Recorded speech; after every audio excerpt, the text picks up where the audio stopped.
Bonsoir. C'est bien, on découvre de nouveaux lieux chaque fois. Je ne connaissais pas celui ici. On se promène dans les...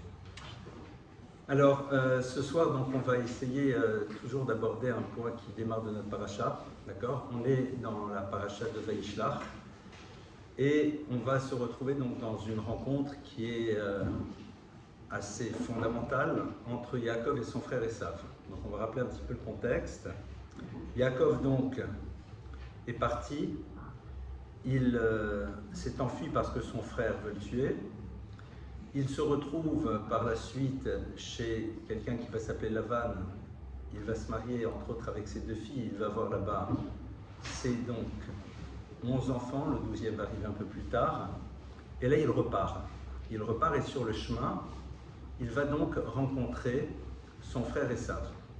Esav, dont on sait qu'il a un désir très clair de le tuer. Pourquoi le tuer? C'est curieux parce que Esav sait qu'il a vendu le droit d'aînesse à son frère et il a reçu lui aussi les bénédictions du père. Et au-delà de ça, le fait de tuer Yaakov ne changera strictement rien au fait que Jacob ait reçu les bénédictions et pas lui. C'est-à-dire que concrètement, Esav peut tuer Yaakov, mais les bénédictions qui ont été données à Yaakov restent à lui. Donc le tuer au fond ne servira strictement à rien, si ce n'est un acte de vengeance pure, tuer pour tuer, détruire pour détruire. Or Esav n'est pas un imbécile. On n'est pas du tout ici avec quelqu'un qui, au fin fond de la Sicile, a besoin de régler ses comptes avec les autres parce qu'il a le sang un petit peu trop chaud. Évidemment, si Esav veut tuer Yaakov, c'est qu'il y a autre chose qui se joue derrière. Et donc Yaakov est en chemin, et le texte nous dit qu'il apprend que son frère arrive à sa rencontre, Arba Meot Ish Imo, avec 400 cavaliers qui l'entourent.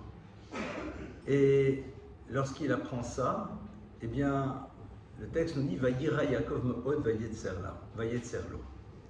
Vayira Yaakov Me'od, Yaakov est pris d'une très grande anxiété, d'une très grande angoisse, et commence à mettre en place une stratégie pour échapper éventuellement au désir de meurtre qu'aurait son frère. Il va séparer le camp en deux, se disant que si une partie du camp est attaquée, l'autre pourra prendre la fuite et il restera quelque chose. Cette attitude de Yaakov est très curieuse. Elle est curieuse parce que Yaakov est celui qui, au fond, a été confronté à de multiples épreuves. Il a fait en permanence preuve d'une foi et d'une confiance incroyable dans le Créateur de l'univers. Et là, il se retrouve face à Esav avec, on peut imaginer, une forme d'anxiété. Mais quand vous regardez le texte, il y a une forme de pesanteur dans les mots. Vayira Me'od, c'est quelque chose une crise d'angoisse terrible. Pourquoi? Et Rachid nous répond et nous dit, eh bien, il a peur et il a peur. Deux termes. Peur de tuer, peur d'être tué. Et Rachid nous met au même plan. Il y a à la fois la peur d'être obligé de supprimer l'adversaire ou la peur d'être supprimé par lui.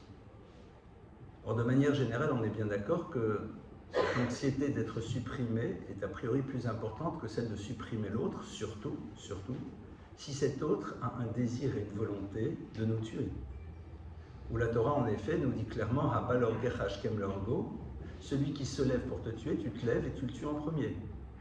Donc, quelque part, c'est quoi cette peur? C'est quoi cette anxiété? Si véritablement Esav se met face à toi avec ses désirs de meurtre, eh bien, la Torah te demande de ne point tendre la seconde joue, évidemment, mais plus encore de tout faire pour échapper. Et si pour échapper, il faut le tuer, ben tu le tues, sans état d'âme. Or, le texte nous dit que Yaakov a très peur. Ça veut dire qu'ici, dans cette rencontre, la difficulté que Yaakov va avoir, elle est laquelle? C'est de s'inscrire à un moment dans un système qu'il ne désire pas. C'est-à-dire, la rencontre avec Esav, pour lui, est source d'anxiété parce qu'elle risque de l'amener à rentrer dans un monde et dans un univers qu'il ne désire pas. Yaakov, est celui qui ne veut pas du conflit. Non point parce qu'il en a peur, il n'a eu aucune difficulté à se confronter à son beau-père Lavan lorsque celui-ci a tenté de l'escroquer. Il n'a pas eu peur de se positionner face à lui. Il n'a pas été celui qui a rompu le combat par peur du conflit. Mais Yaakov ne veut pas que dans sa rencontre avec Esav, l'idée du conflit se mette en place. Pourquoi? Pourquoi ça dérange? Et il dit la chose suivante. Im yavo Esav el hamachane achad vehikaou. Si à un moment Esav vient vers un des camps vehikaou, il le frappe. À aucun moment, Yaakov ne dit et qu'il le supprime. C'est-à-dire si à un moment le conflit se met en place, vehaya hamachane anishar lifleta, il faut absolument qu'une seconde partie du camp puisse s'en échapper. Vous savez que quand la Torah utilise des termes, elle ne les utilise pas au hasard. Le texte aurait dû dire normalement Im yavo Esav el hamachane achad. Si Esav vient vers un des camps et le détruit, alors dans ce cas-là, l'autre sera survivant. Or là, on parle de maka, on parle de coup, donc pas nécessairement de suppression. Traduit de manière différente, si Esav rentre et inscrit ce principe-là du conflit vis-à-vis d'une partie de ceux qui sont censés devenir le peuple d'Israël par la suite, alors les autres pourront s'échapper. Ça veut dire que pour Yaakov, le danger de la rencontre avec Esav, c'est le danger de la rencontre d'un univers dans lequel on va inscrire les relations dans un monde de rapports de force.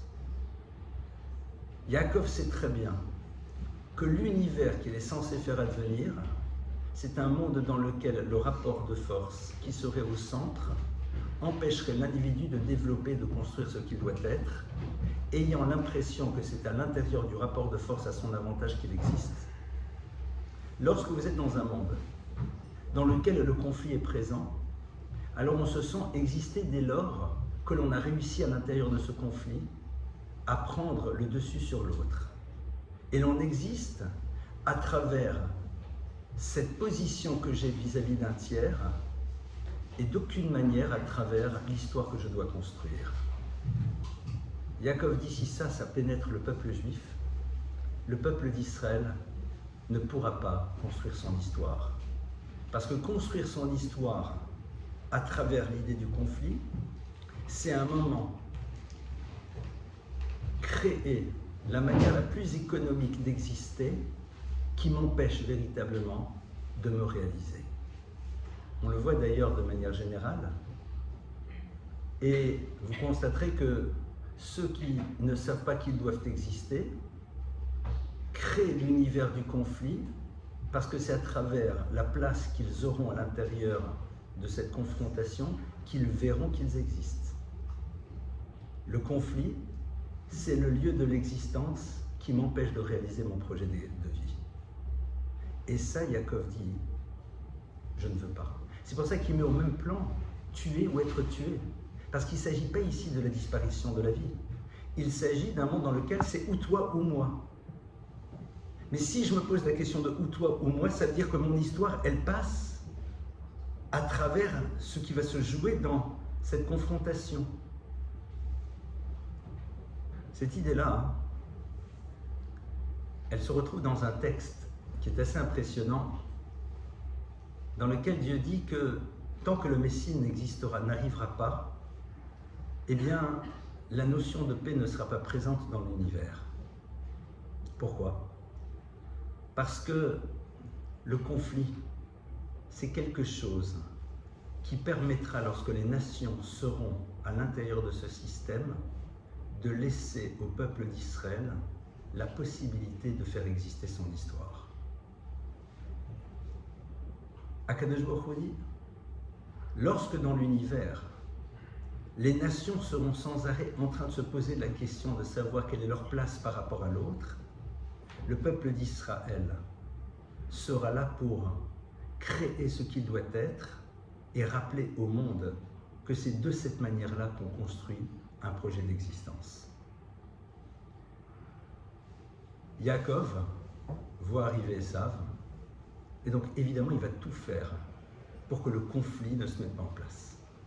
Il a confiance en Dieu, évidemment, il n'a pas de problème. Seulement, il ne veut pas que cette notion-là soit présente. Il la refuse. Et non pas dans une forme de désir de paix universelle. Pas du tout. Il ne s'agit pas de ça. Il envoie donc à Esav toutes sortes de cadeaux. Il le voit arriver et dit, le texte va se prosterner plusieurs fois devant lui. Il va avoir des paroles extrêmement apaisantes parce que si Esav ne veut pas rentrer en conflit, alors le clan d'Israël n'importera pas cette notion à l'intérieur de son système et à partir de cela pourra créer son histoire. Parce que même si tu gagnes, c'est le fait que tu aies gagné qui te donne l'illusion d'exister. Et donc, tu ne créeras pas ton histoire. Parce que même si dans ce conflit avec Esav, Israël gagne, même s'il est celui qui a remporté la bataille, alors ce sont les médailles qu'il se décernera comme étant celui qui a eu la victoire, qui le rempliront d'aise et qui lui donneront l'impression d'être. J'insiste beaucoup, et je redis cette notion-là sous plusieurs formes, parce qu'elle est fondamentale. C'est la raison pour laquelle nos maîtres nous disent que on ne peut pas imaginer un univers en développement dans lequel la paix n'est pas présente. Alors, de manière générale, comment on le comprend? Si la paix est là, alors c'est super. Non. Quand on parle de paix, c'est-à-dire, on parle de shlemut. Shlemut, c'est se sentir bien avec soi-même et donc ne pas s'interroger sur ce qui se joue dans la relation à l'autre. À ce moment-là, la notion de bracha, qui est le développement de nos potentialités pour créer une histoire, peut se mettre en place. Si la notion du shalom n'est pas présente, c'est-à-dire si c'est dans la manière dont ça se passe dans la relation que va se jouer mon existence, à ce moment-là, la notion de bracha, le développement ne peut pas exister parce que je me sens déjà exister ailleurs. Vous constaterez, et je le répète, mais c'est pas grave, j'assume, que ceux qui n'ont pas envie de construire leur histoire sont créateurs de conflits, même les plus minimes qu'ils soient, parce que ça sera un lieu dans lequel, d'une manière ou d'une autre, ils existeront, même en perdant. Mais je serai au moins le perdant, et quelque part, j'aurai en tête l'idée qu'il faut que je sois le futur gagnant. C'est ça qui va m'animer, c'est ça qui va me donner, qui va me faire vibrer. Refuser le conflit, c'est inviter l'autre à devenir ce qu'il doit être. Ça, c'est donc le point de départ. À partir de là, Yaakov donc va maintenant s'adresser à son frère. Et ça arrive, et il avait des intentions belliqueuses, mais Yaakov a su désamorcer les choses. Et il lui dit, voilà, j'ai un message à te donner. Im lavan garti vaecharadata. Je te donne l'information suivante, j'ai habité avec Lavan et je n'arrive que maintenant. Ok, super, intéressant. Et Rashi, sur place, le commentateur, nous fait remarquer la chose suivante, c'est que le terme de garti, qui veut dire j'ai habité, eh bien ce sont Gimel Resh Tav Yud, 4 lettres, avec lesquelles vous faites Tariag. Tariag, c'est 613. La valeur numérique de ce mot, garti, qui veut dire je me suis installé, correspond à 613. Et Rashi nous dit que Yaakov fait passer un message, on ne va pas dire presque subliminal à son frère, en disant, tu sais, j'étais chez Lavan, mais j'ai gardé les 613 commandements. Ce qui est au passage complètement faux. D'abord parce qu'une grande partie de ces 613 commandements sont liés à la terre d'Israël, sont liés au temple. Certains sont réservés aux femmes, d'autres aux prêtres, d'autres aux lévites. Je fais juste une parenthèse, si vous réfléchissez quelques instants, le nombre de commandements que l'on accomplit tous les jours, c'est pas si important que ça. L'immense majorité des commandements que vous accomplissez, que nous accomplissons au quotidien, sont essentiellement ceux qui ont trait à la relation à l'autre. Parce que sinon, pour un homme, mettre les téphilines le matin, pour une femme et un homme prier, faire attention de manger cachère, et allez-y, après étudier un peu la Torah, 5 minutes c'est bon. Qu'est-ce que vous faites après le reste de la journée? Faites attention d'être droit, honnête, de ne pas mentir, de ne pas... Là, il y en a beaucoup. En tout état de cause, c'est quoi ce message? Il dit, j'habitais avec Lavan, j'ai gardé les 613 mitzvot. Moi, je suis ça, je dis, et alors? Qu'est-ce que tu es en train de me dire? Qu'est-ce que ça me concerne? Rappelons-nous que dans la vente, Yaakov avait réussi à obtenir ce droit d'aînesse parce que Esav avait réalisé que le droit, c'est avant tout des devoirs. Qu'avoir ce privilège de l'aîné crée des obligations. Et donc, les obligations que cela crée ne valaient pas pour lui les droits que ça lui donnait par ailleurs. Et donc, il dit, ça ne m'intéresse pas. Ça ne m'intéresse pas d'assumer le rôle qui va être le mien en tant qu'aîné, c'est-à-dire en tant que celui qui est censé transmettre aux autres le message parental. Ça ne m'intéresse pas. Et Yaakov lui dit, Imlavan Garti. Il dit, tu sais, Esav, je vais t'expliquer au fond pourquoi ça ne sert à rien de vouloir rentrer en conflit. C'est-à-dire que là, il a envie d'expliquer à Esav pourquoi, au fond, il n'a pas intérêt à s'inscrire dans le conflit. Alors que Esav veut le conflit parce qu'il sait qu'à travers le conflit, Yaakov passera à côté de son histoire. Ne l'oublions pas. C'est-à-dire, si tu inscris cette dimension à l'intérieur de ta vie, et je te propose d'y entrer dans ce conflit, à ce moment-là, tu ne vivras pas l'histoire qui doit être la tienne. Or, ce qui dérange Esav, c'est quoi? C'est la présence de Yaakov vivant son histoire, mais tout en étant à l'intérieur de l'histoire. Parce que si Yaakov vit son histoire, mais en n'étant pas à l'intérieur de l'histoire, c'est-à-dire en étant sur une montagne reculée, dans un ghetto quelconque, quelque part, il ne pose pas de problème, il n'interpelle pas Esav. Mais s'il vit son histoire tout en étant à l'intérieur de l'histoire, il est terriblement bouleversant. Parce qu'il renvoie Esav à une question sur la singularité de Yaakov et donc sur sa propre singularité à lui, s'il s'interroge par rapport à elle et s'il l'assume. Donc, lui, ça l'intéresse que Yaakov ne vive pas sa propre existence, parce que ça lui permet à lui de ne pas s'interroger par rapport à ce qu'il devrait être. Esav, rappelons-nous, le mot Esav vient de la racine assouille. Assouille, c'est quelqu'un qui est fait, c'est-à-dire je suis ce que je suis et ça s'arrête là. L'idée du mouvement n'est pas présente à l'intérieur de mon existence. Il peut être éventuellement circulaire, mais pas dynamique. Il ne s'inscrit pas dans une tension vers l'infini. Il est circulaire. C'est-à-dire, dans mon système, je tourne, Dior, Lancel, ce que vous voulez. Voilà, Ibiza, machin chouette, l'île Maurice. Dans mon système, je tourne. D'accord? En circulaire, mais pas dans cette tension. Et comme lui dit, tu sais, sache que de toute façon, tu peux tenter, ça ne marchera pas. Imlavan Garti. J'ai été chez quelqu'un qui s'appelle Lavan. Et Lavan, tout son désir, ça a été justement d'effacer cette dimension singulière.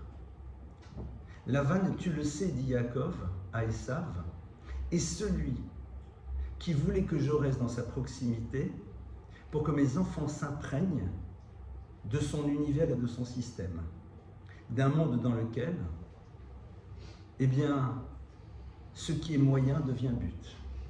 Donc le monde de l'idole. Un monde dans lequel ce qui est un moyen devient finalité. Il savait très bien qu'il ne réussirait pas avec moi. Il a tout fait pour que mes enfants restent dans cette proximité, pour qu'ils s'imprègnent de ce système. Non seulement j'ai réussi à m'arracher, mais il me l'a vangarti. C'est-à-dire, j'ai été en permanence lié à ce qui est l'essence même du peuple juif, c'est-à-dire la racine mystique de ces 613 commandements qui passent à travers leur connaissance, même si on ne les exprime pas pour l'instant dans le monde du réel, vu qu'il n'est pas encore entre autres en Israël. Donc il dit, sache, en deux mots, Yaakov dit à Esav que ça ne sert à rien. Imlavan Garti va Echaradata. Néanmoins, Yaakov voit le danger. Et là, il dit une phrase qui est bouleversante. Il dit « Vayihili shor vachamor ». Il dit néanmoins, j'ai eu un taureau et un âne.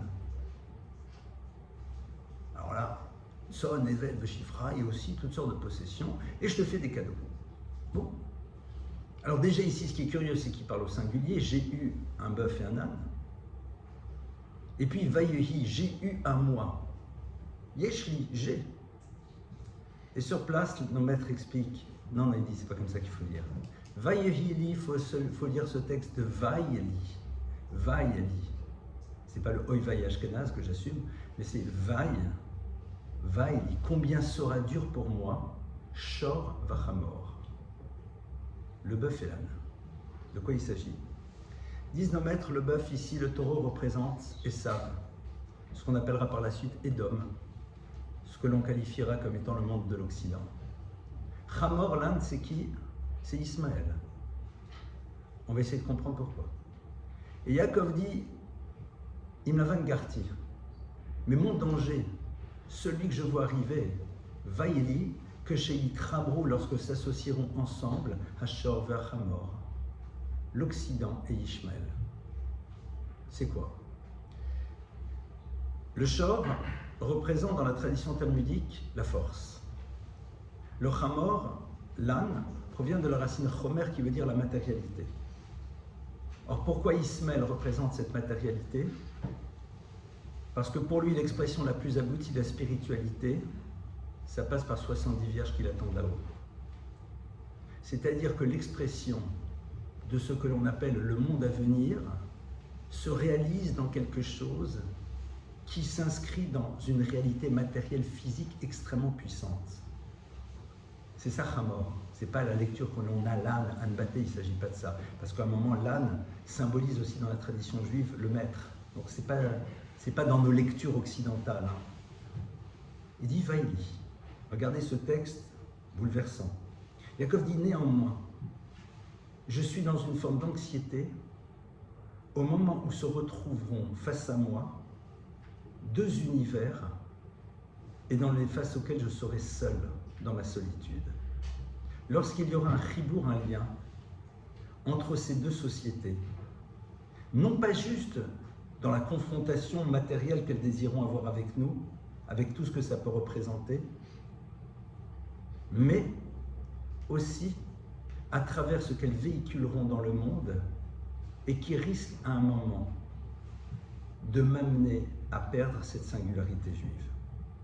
C'est-à-dire que Yaakov, au fond, au moment de la rencontre avec Esav, au moment où il est en train de dire « je ne veux pas que ça soit à travers le conflit que nous allons exister, parce que si j'existe dans le rapport de force, ça veut dire que je n'ai pas besoin d'exister dans ce que je suis, mais dans la relation que j'ai avec toi. » Quand il est en train de dire « et sache, mon cher Esav, que Tariag mitzvot shamarti », c'est-à-dire que même face à Lavan qui a essayé d'insuffler cela aux enfants, j'ai eu cette force de m'arracher à travers le fait que je me suis connecté à l'essence même de ce qui représente le peuple juif. Néanmoins, dit Yaakov, Vaïli.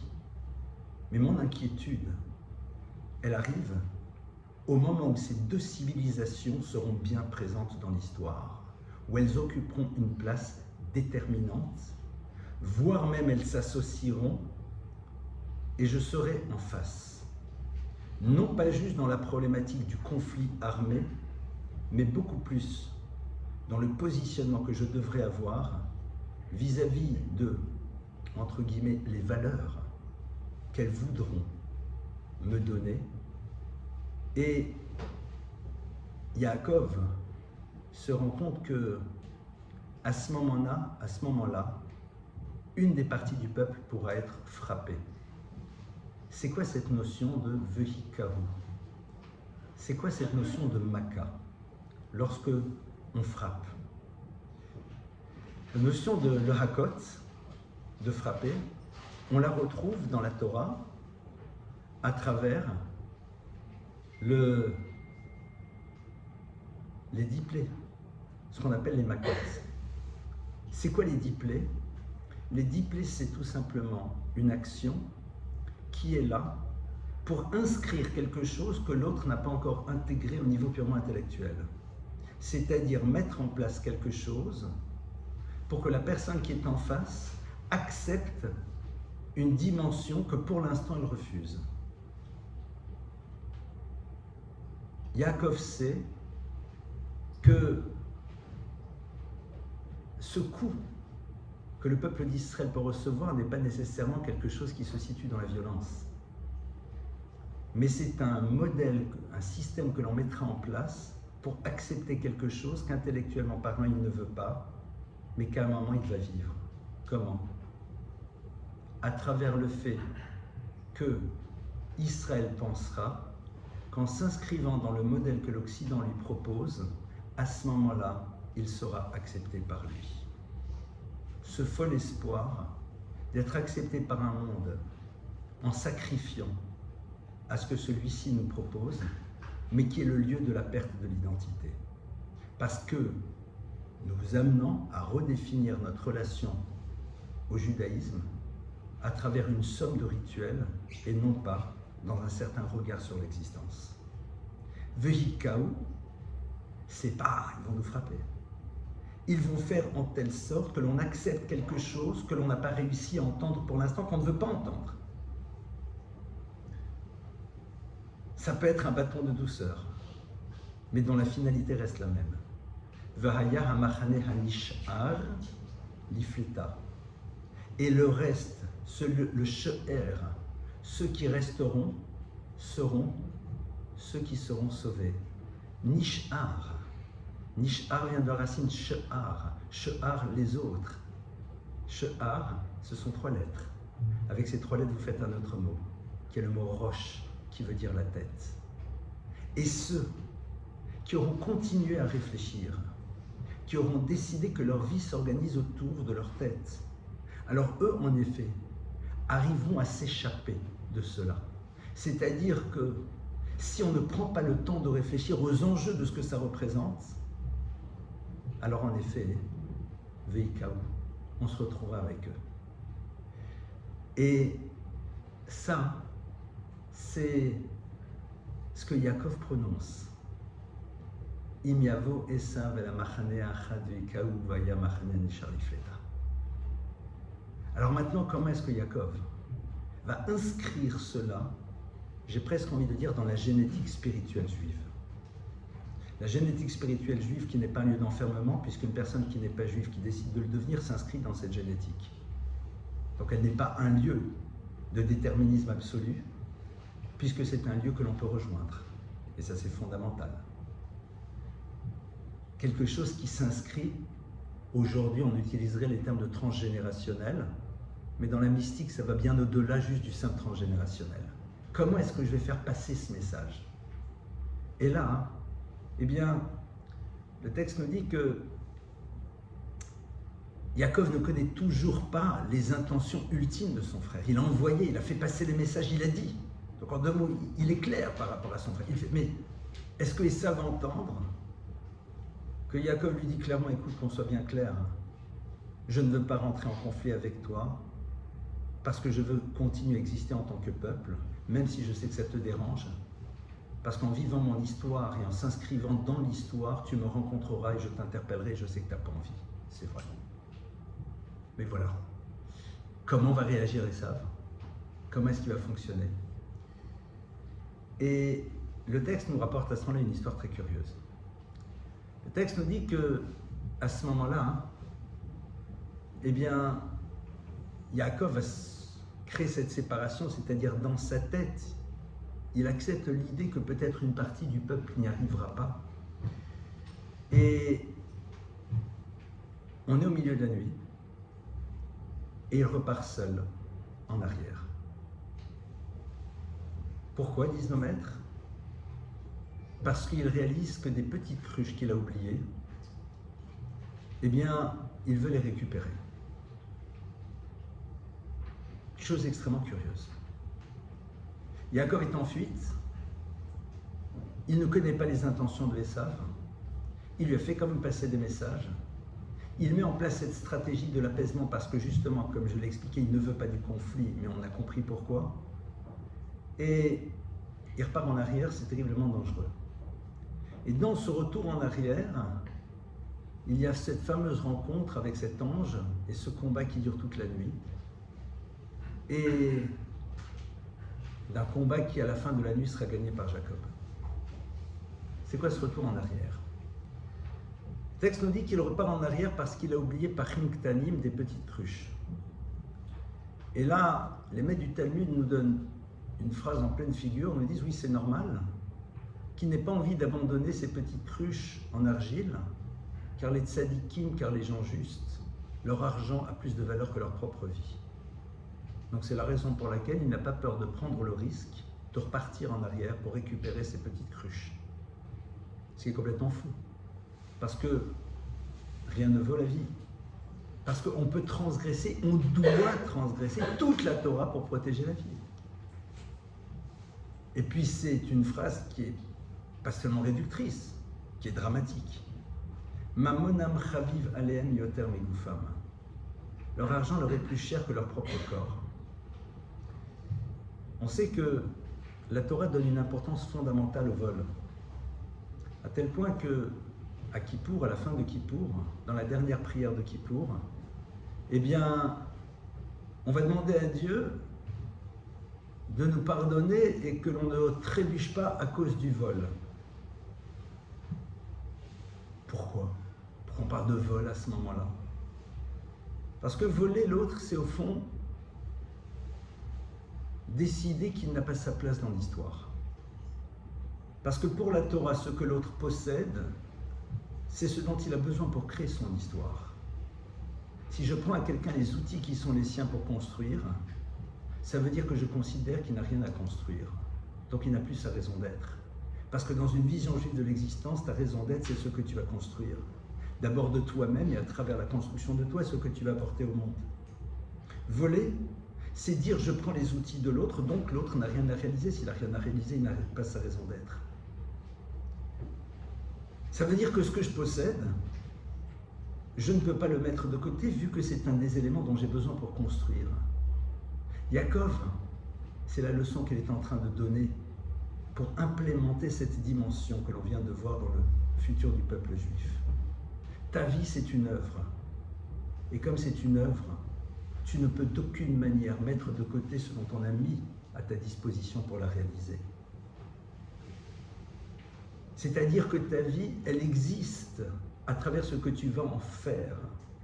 Et elle n'aura rien à voir avec la place que tu occuperas dans un système qui, comme on l'a vu, est la manière la plus économique d'exister, soit dans le désir de réduire celui qui m'a réduit au silence, à son tour le réduire au silence, ou le contraire.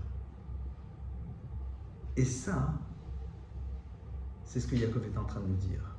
Yaakov, à travers cette vigilance qu'il donne à tous les éléments qui ont été mis à sa disposition, est en train de nous dire, le clan Israël, au niveau collectif et individuel, notre vie, c'est avant tout ce que l'on va construire de nous-mêmes et à travers cela ce que l'on apportera au monde. Donc, je ne peux faire abstraction d'aucun des éléments que Dieu a mis à ma disposition.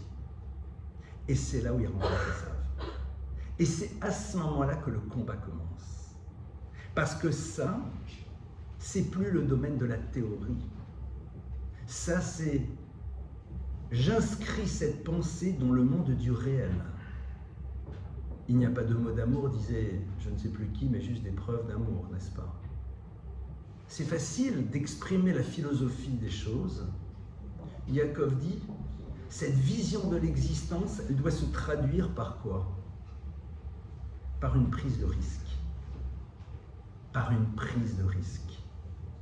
C'est-à-dire, dès le moment où je vois ma vie comme étant une œuvre à réaliser, et que donc je donne de l'importance à la totalité des éléments qui ont été mis à ma disposition, je ne peux plus vivre dans la paresse, je ne peux plus vivre dans l'attente, je ne peux plus vivre dans un monde dans lequel ce sont les éléments qui sont à l'extérieur de moi qui m'aideront à créer, mais c'est moi qui dois être générateur de ma propre histoire.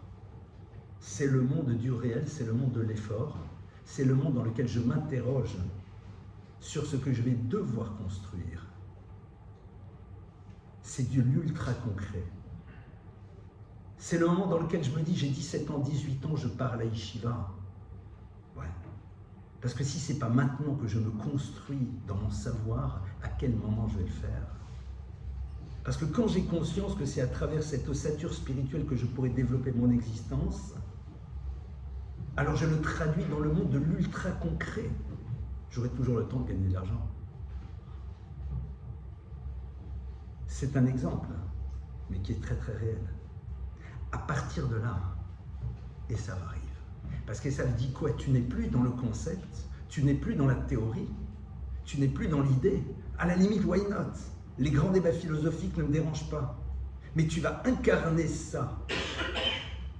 Et à partir de cela, tu n'auras pas peur de prendre le risque de mettre en place un système qui sera déstabilisant pour les autres. Waouh! Là j'arrive, là j'interviens. Là c'est plus possible. Lorsque le juif incarne dans sa réalité concrète au quotidien ce qu'il doit être, c'est là où il dérange. Tant qu'il est sur les plateaux de télé, tant qu'il est en train de philosopher, il ne dérange personne. Il peut animer des débats. Mais à la limite, quand on se retrouve ensemble au café du commerce, à vivre les mêmes expériences, quelque part, tu ne nous déranges pas. Le juif qui ne dérange pas, c'est celui qui lit et qui se relie à la dimension intellectuelle de ce que veut dire la Torah, qui met en place quelques rituels à l'image de ceux qui existent dans d'autres systèmes, mais qui vit et qui pense son existence de manière concrète, comme ce que Esav lui demande d'être. Il ne dérangera jamais. Celui qui dérange, c'est celui, pardonnez-moi si je prends cet exemple un peu gros sabot, qui avec sa Rolex au poignet gauche va cueillir des tomates et est capable à un moment de dire « je sais où est l'essentiel ». C'est celui qui dit avec fierté « oui, mon enfant est capable de prendre un cours de Torah ». C'est celui qui est capable de dire « et non, je n'ai peut-être pas besoin, même si j'en ai les moyens d'acheter cette nouvelle chose ». C'est celui qui, en effet, va voir dans ce qu'il possède avant tout ce qu'il peut apporter au monde. Et pas juste pour se débarrasser d'un mal-être d'avoir alors que les autres n'ont pas. C'est à ce moment-là où le clan d'Israël pose problème. C'est quand le clan d'Israël exprime son éthique de manière concrète qu'au lieu de le magnifier, Esav le tire vers le bas. C'est fou. Alors qu'il incarne ce que la société est capable de penser et de dire, mais n'est pas prête à vivre. Lorsque je traduis la pensée de la Torah dans le monde du réel, quelque part c'est à ce moment-là où Esav arrive et dit « non, je ne veux plus de toi ». Parce que tu me montres que c'est dans le domaine du possible.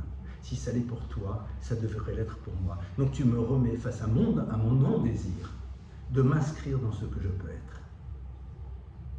Et à ce moment-là commence le combat. Le combat, il commence à ce moment-là. Le malach de Esav, l'ange de Esav, c'est à ce moment-là où arrive « Vaillez avec Ish Imo ad alot hashachar » dit le texte. À ce moment-là commence le combat jusqu'au moment où lève, où arrive, où monte Shachar, le matin. On va comprendre ce terme dans quelques instants. Le terme que la Torah utilise est très curieux. La Torah nous dit « Vaillez avec Ish Imo ». Un homme a combattu avec lui. Pourquoi tu dis « Vaillez avec » ? C'est pas le bon mot. Il y a plein d'autres mots pour parler de guerre. Vaillez lachem. Vaillez avec. Et Rashi sur place, et le Zohar le développe aussi, nous dit à ce moment-là, eh bien, vaillez avec Milachon Avak. Avak, c'est quoi? C'est de la poussière. Un nuage de poussière entoure les deux combattants. Comme si au fond on était en train de donner des indications au réalisateur du film par rapport à la prise qu'il va prendre du combat entre Jacob et l'ange. Une forme de clair-obscur félinien dans lequel on ne distingue pas. La toile fait le sein du film. Vaillez avec Milachon Avak.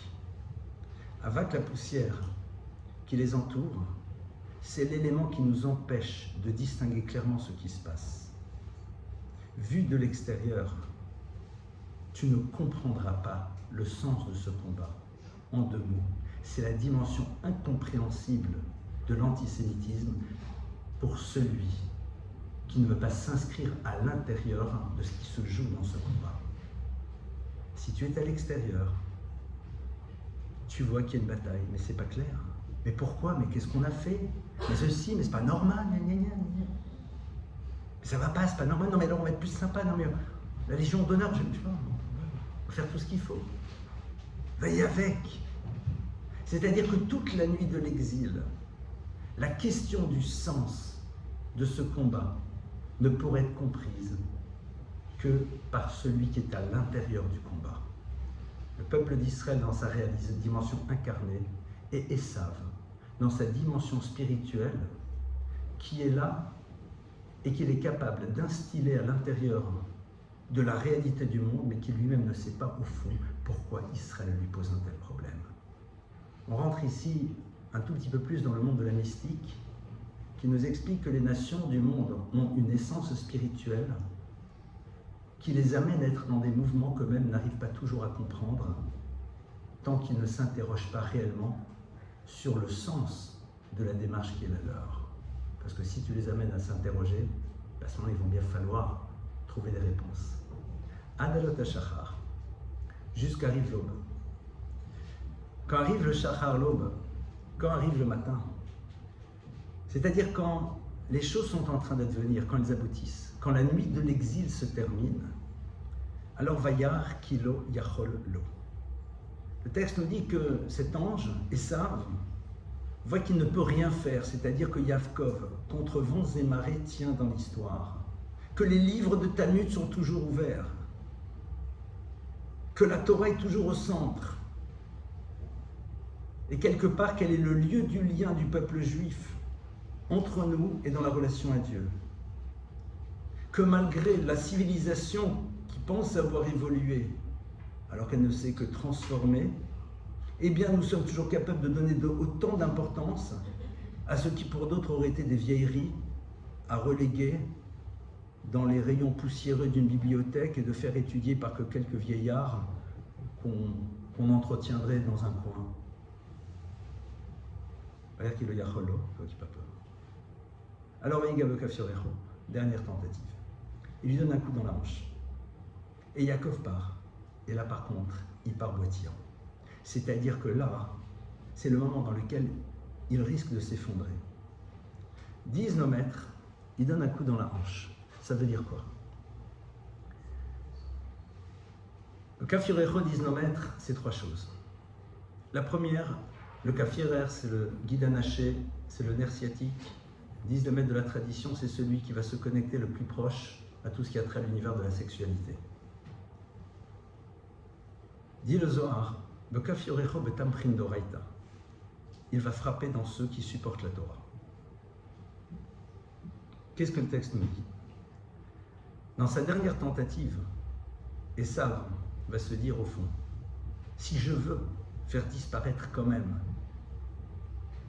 le monde des idées que le peuple juif essaye d'incarner dans le monde du réel, alors il ne me reste qu'une solution. C'est la sexualité, le fruit de la sexualité. La sexualité, c'est les faire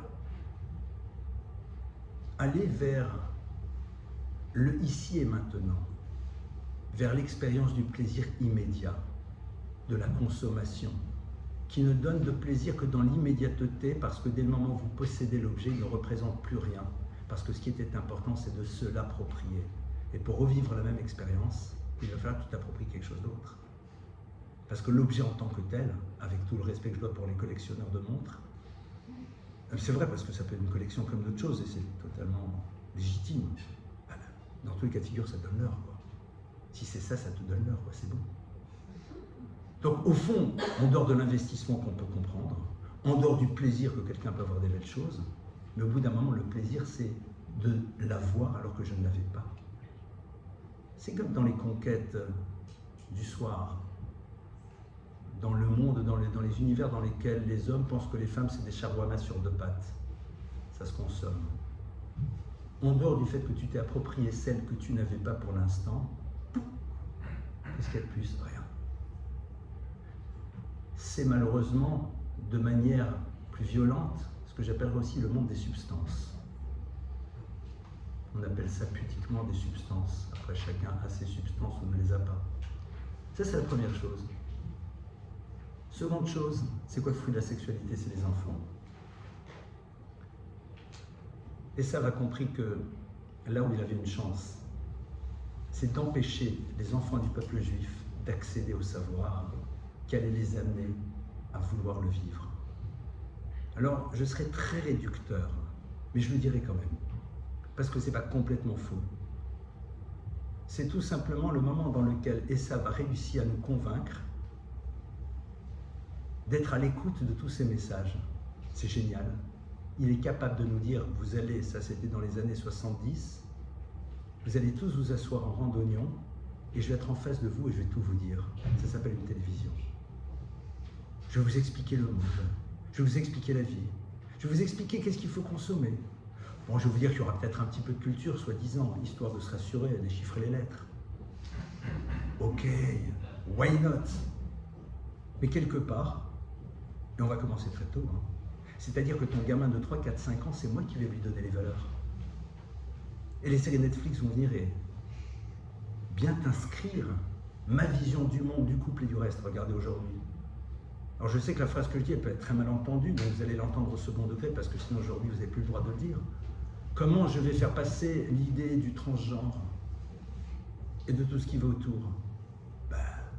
En l'inscrivant dans le monde des bandes dessinées, des impératifs nouveaux, des BD. Alors qu'on soit bien clair, cette phrase peut être entendue comme étant l'expression d'une opposition, pas du tout. Les gens font ce qu'ils veulent. Et ce qui est intéressant, c'est que je peux faire passer des messages. Je peux en faire passer.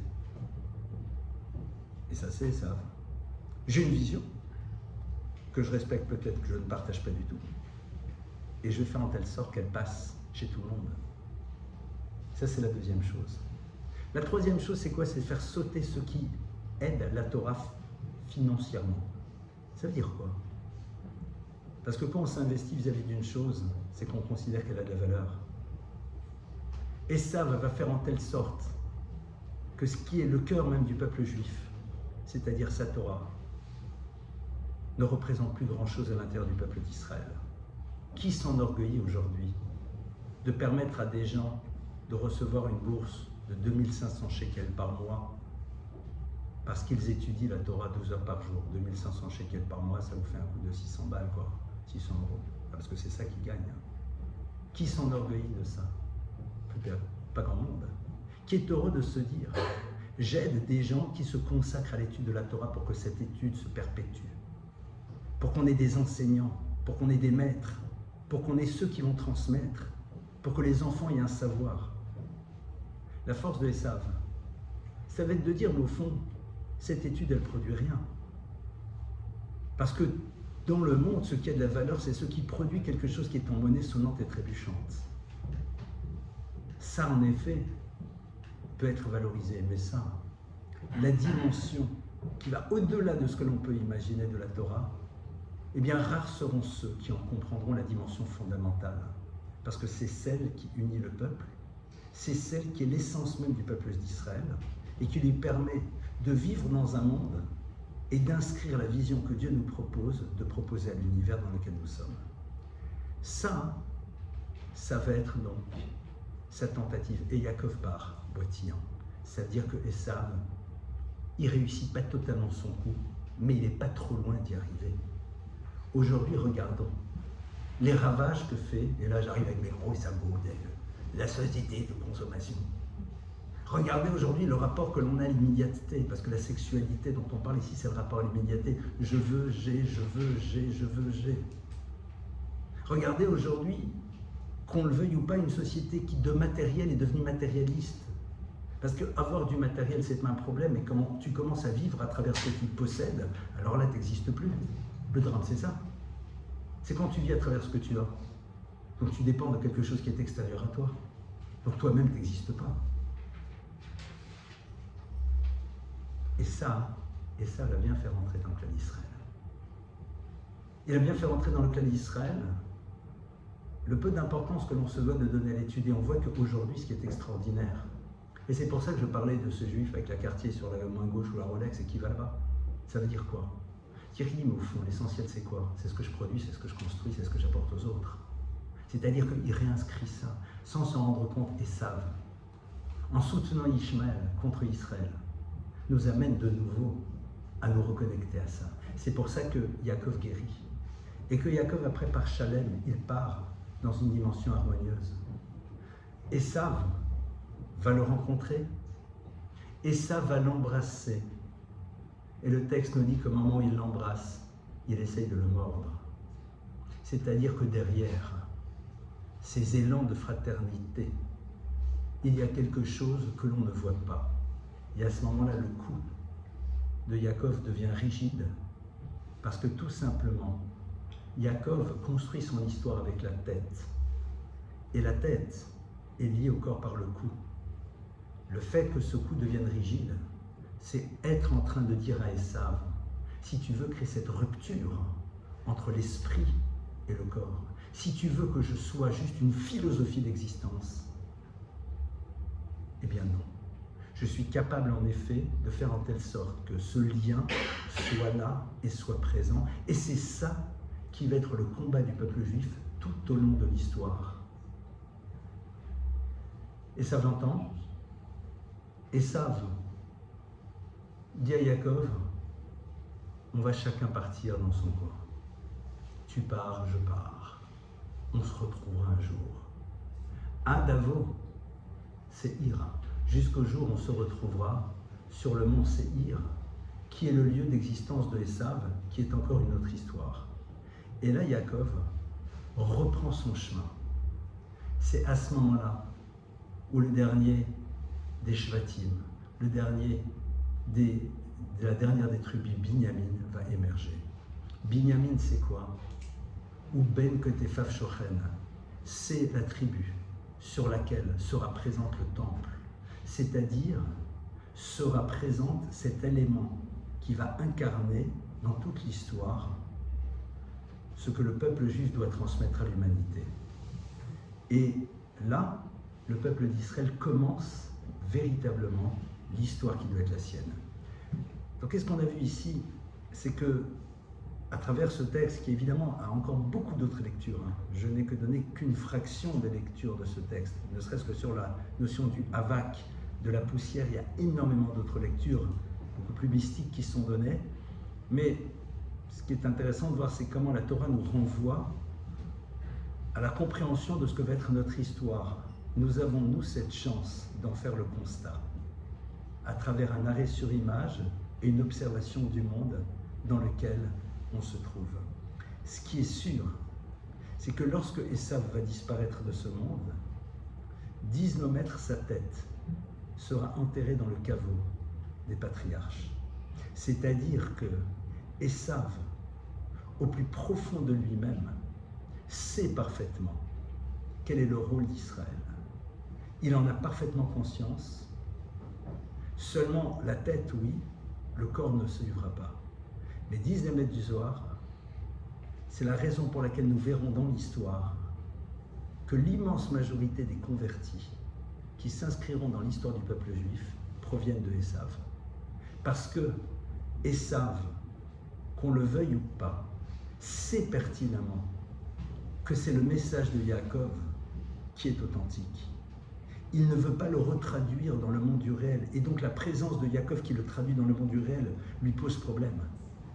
Mais cette forme de conviction profonde qu'il habite permettra à bon nombre de ceux qui en font partie par la suite d'avoir envie de recréer ce lien entre la tête et le corps, de vouloir non pas juste adhérer à l'idée, mais de la retraduire dans le monde du concret et du réel. Et c'est la raison pour laquelle on verra que parmi les plus grands maîtres du Talmud, eh bien, sont des personnes qui se sont converties. C'est très intéressant. Parmi les plus grands maîtres du Talmud. Pourquoi? Pour bien montrer que ton histoire t'appartient. Pour bien montrer que dans la mesure où dans ta tête, tu étais capable à un moment d'arriver à une conclusion, et que tu as cette force et cette capacité de la retraduire dans le monde du concret, à ce moment-là, tu deviens référence à l'intérieur du peuple d'Israël. Traduit de manière différente, un maître, c'est quelqu'un qui est capable d'inscrire un chemin. À partir du moment où l'individu est capable de le mettre en place, à ce moment-là, il peut devenir référence. Et ce n'est pas pour rien que parmi les plus grands maîtres du peuple juif, eh bien, émergent ceux qui justement ont su faire ce chemin, créer ce mouvement. Pourquoi? Parce qu'ils sont là et ils ont été capables de voir au-delà de ce que l'on pouvait découvrir dans la représentation du juif, traduit de manière différente. Un juif qui a mis la Torah au cœur de son existence, quelqu'un d'étrange, c'est le moins qu'on puisse dire. Il est là, il donne de l'importance à des choses qui nous paraissent complètement futiles. Il va à la synagogue, il met ses téphilines, fait attention qu'il soit bien au champ, pas à droite, pas à gauche. Si le Shabbat rentre à 16h57, il court comme un dératé, 16h57, 16h58, ça va changer quoi? La viande de bœuf, si elle n'a pas été cachérisée, il ne la mangera pas. Et autres détails qui font sourire. On est d'accord? Alors, au niveau d'une observation ethnologique, c'est pas mal. Mais quand en plus le bonhomme, tu es au courant, ou la dame, qu'il est chef d'entreprise ou plombier, qu'il est chercheur ou serrurier, qu'il appartient à toutes les couches de la société, et qu'il donne de l'importance à ces détails, c'est un petit peu curieux. Sauf si tu décides de dépasser et d'aller voir autre chose. Sauf si tu décides d'avoir envie de voir dans l'interrogation que crée l'autre une possibilité d'exploration et de découverte. Et c'est sur ça que je conclus. Le Klal Israël dans le monde est un point d'interrogation. Soit son étrangeté nous sert de prétexte pour ne pas aller découvrir ce qu'il est en train de nous dire, soit au contraire, elle est le lieu qui va nous ouvrir à une découverte qui ne peut qu'être bouleversante. Si nous attendons que les nations du monde soient capables de dépasser cette étrangeté qu'ils utilisent pour prendre de la distance, mais d'avoir envie de comprendre ce qu'elle est en train de dire, il faut que nous-mêmes, à notre peuple, dans notre peuple, soyons capables de faire exactement la même chose. Je vous remercie pour votre écoute et on passe à vos questions.